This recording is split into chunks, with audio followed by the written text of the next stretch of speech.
Ang ginawa ko nga sir, di na ako tumawag. Tapos ang ginawa ko, sabi ko, ma'am, ano pong pangalan niyo? Ginawa ko na yung pangalan niya. Kasi sir, ang nangyari kasi sir, yung slot naman na, na, supervisor, ako naman yung tinitigil na itawag ko agad sa program panel. Eh ngayon sir, na ano ako, kung paano ko tatawag, ay ako patawagin.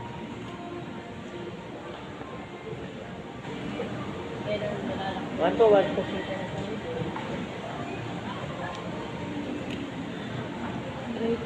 One to ko sa trabaho ko.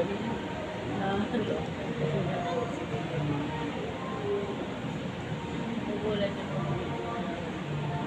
Ano yung bata ba ito? Ano yung bata mo? Ano yung sir? Yung bunso. Sige po, sige po. Thank you sir.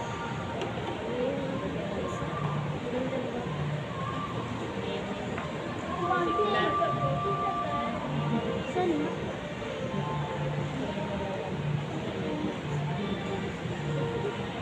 Let's go.